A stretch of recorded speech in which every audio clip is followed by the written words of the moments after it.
코스피가 5천을 뚫었습니다. 계좌가 빨간불로 물들고 주변에서 역시 주식이야 라는 말이 들려오기 시작하죠. 그런데 이상하게도 마음 한구석이 불편합니다. 왜냐하면 우리는 이미 알고 있거든요. 시장이 이렇게 뜨거울 때 누군가는 반드시 데인다는 걸요. 문제는 그게 내가 될 수도 있다는 겁니다. 지금 이 상승이 진짜 체력에서 나온 건지 아니면 곧 꺼질 유동성 파티인지 그 경계에서 우리가 취해야 할 전략은 뭔지 오늘 그 이야기를 해보려고 합니다. 많은 분들이 이번 상승장을 보면서 드디어 돈이 예금에서 주식으로 넘어오는구나 라고 생각하시는데요. 사실 이번 랠리의 진짜 엔진은 유동성이 아닙니다. 핵심은 기업 이익이에요. 특히 반도체를 중심으로 실적이 빠르게 좋아지면서 시장을 끌어올린 거죠. 이게 왜 중요하냐면요. 유동성으로 오른 장은 돈줄이 마르면 바로 꺼지거든요. 그런데 이익으로 오른 장은 다릅니다. 조정이 와도 바닥이 있어요. 실적이라는 받침대가 있으니까요.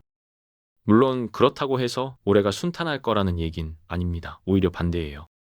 중간중간 꽤 울퉁불퉁한 구간이 나올 겁니다. 시장이 확산되는 것처럼 보여도 실제로는 변동성이 커지는 국면이 분명히 올 거예요. 그래도 크게 무너지긴 어렵다고 보는 이유가 있습니다. 결국 반도체라는 핵심 업종의 이익이 시장 전체의 중심축 역할을 하고 있거든요. 이 축이 흔들리지 않는 한 조정이 와도 낙폭은 제한적일 수밖에 없습니다. 다만 여기서 한 가지 함정이 있어요. 시장이 고공권에 올라올수록 사람들은 더 낙관적이 되거든요. 여기서 더 오르겠지라는 확신이 생기면서 공격적으로 변하죠. 그런데 역설적으로 지금 같은 구간에서 정말 필요한 건 낙관이 아니라 리스크 관리입니다. 올라왔을 때 어떻게 지킬 것인가, 이걸 먼저 생각해야 하는 시점이에요. 요즘 주식 커뮤니티를 보면 재미있는 현상이 있어요. 사람들이 실적 발표 자료는 안 보면서 이 회사가 로봇 만든대, 우주 사업한대라는 이야기에는 바로 반응하거든요. 숫자보다 스토리에 먼저 끌리는 거죠. 제 주변에 계시는 분도 작년 말에 로봇 테마주를 샀는데 이유를 물어보니까 유튜브에서 봤는데 로봇 시대가 온대요 라고 하시더라고요. 실적이 어떤지 PER이 몇인지는 모르세요. 그냥 이야기가 그럴듯해서 들어간 거예요. 문제는 이런 분들이 한두 명이 아니라는 겁니다. 왜 이렇게 될까요? 마음이 급해져서 그래요. 시장이 오르는데 나만 못하고 있는 것 같고 뭐라도 빨리 사야 할 것 같은 조급함이 생기거든요.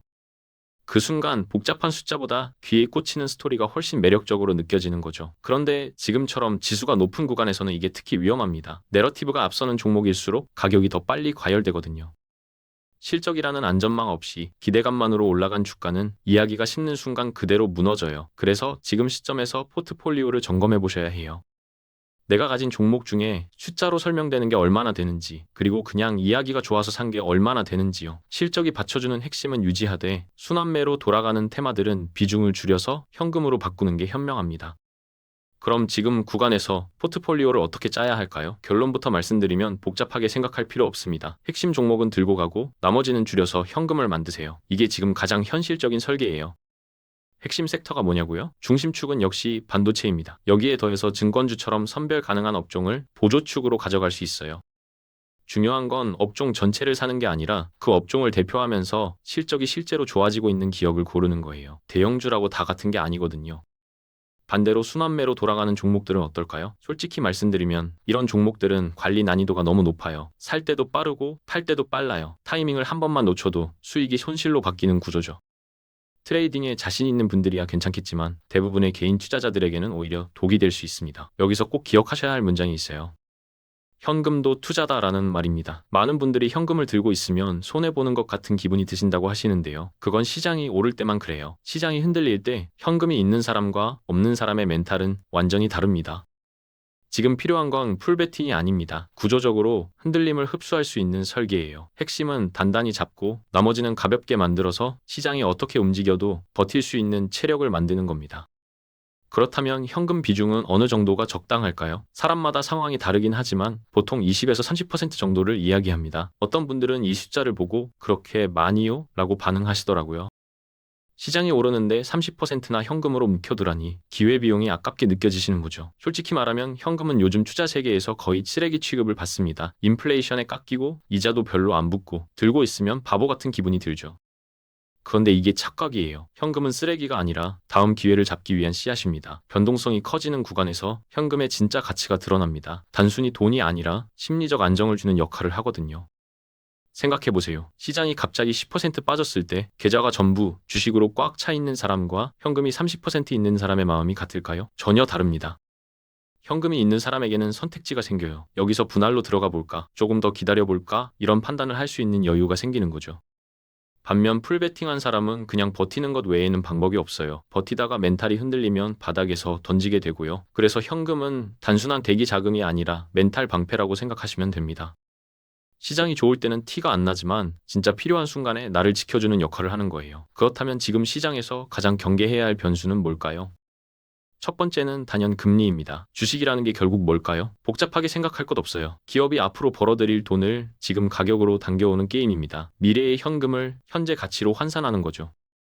그런데 이 계산을 할 때 기준이 되는 숫자가 있어요. 바로 할인율입니다. 할인율을 구성하는 요소는 여러 가지가 있는데요. 그 밑바닥에 깔린 가장 기본적인 숫자가 금리예요.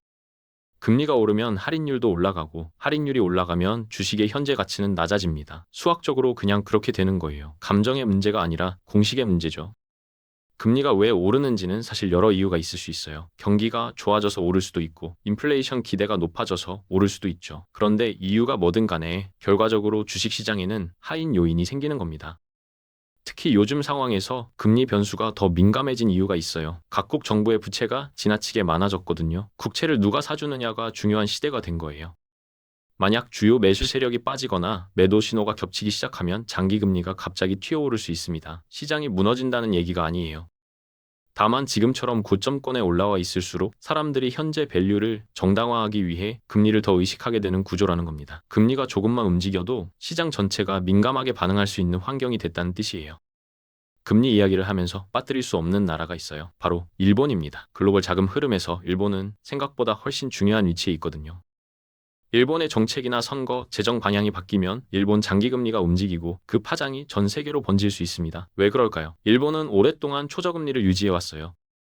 그래서 전 세계 투자자들이 일본에서 싸게 돈을 빌려서 다른 나라 자산에 투자하는 구조가 만들어졌죠. 이른바 엔캐리 트레이드라고 불리는 겁니다. 그런데 일본 금리가 움직이기 시작하면 이 구조 전체가 흔들려요. 최근 일본 정부가 재정을 더 풀 가능성이 있다는 이야기가 나오고 있어요. 문제는 일본도 이미 부채가 엄청나다는 거예요. 이 상태에서 재정을 더 풀면 국채 물량이 늘어나면서 장기 금리가 요동칠 수 있습니다. 그리고 일본 장기 금리가 튀면 그 충격이 미국과 유럽 그리고 한국까지 전염될 수 있어요. 시점을 구체적으로 말씀드리면요. 1월에서 2월까지는 비교적 괜찮을 수 있어요.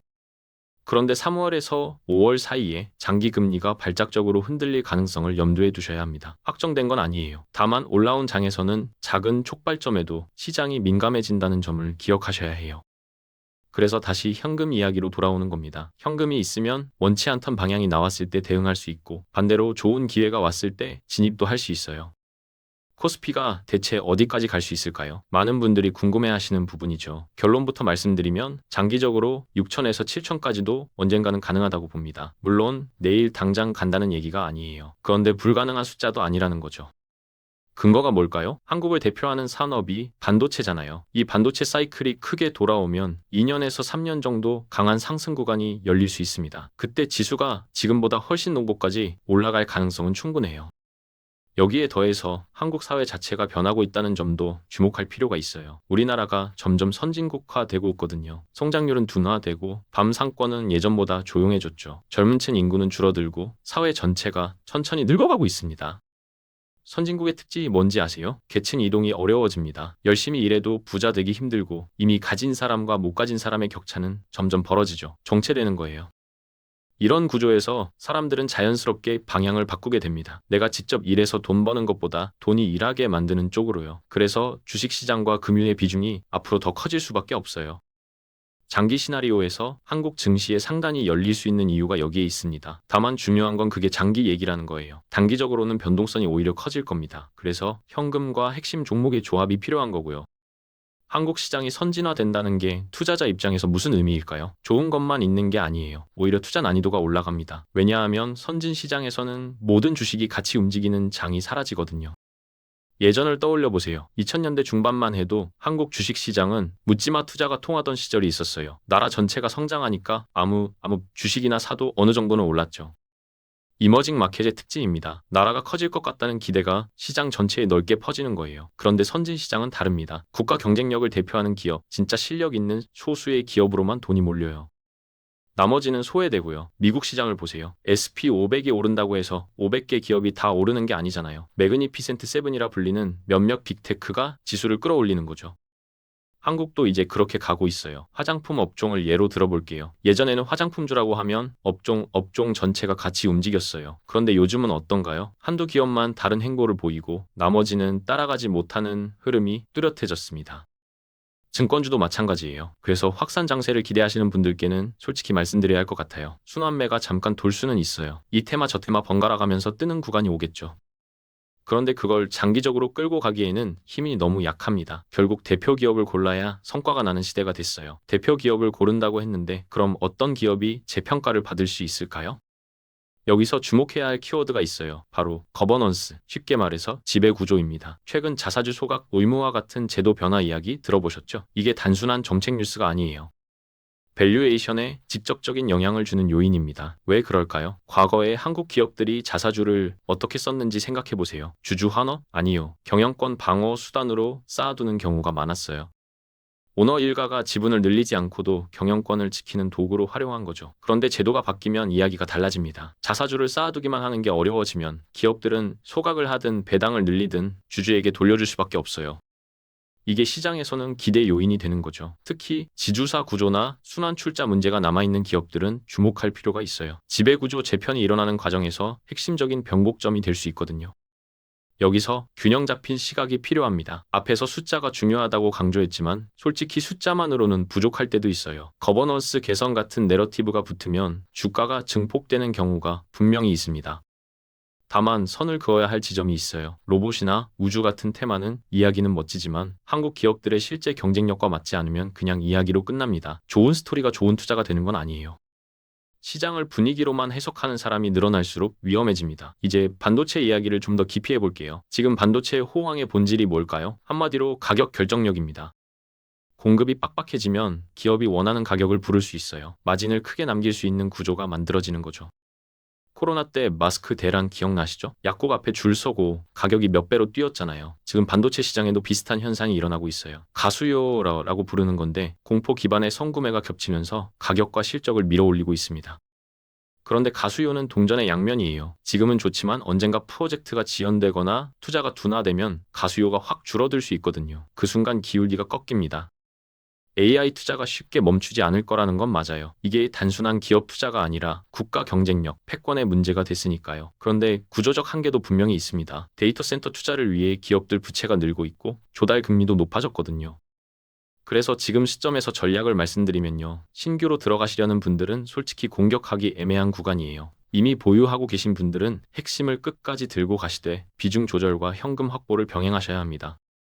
주가가 오를수록 확신이 생겨서 더 사고 싶어지는 게 인간 심리예요. 그 함정을 피하려면 오히려 올라갈 때 일부 이절로 현금을 만드는 방식이 낫습니다.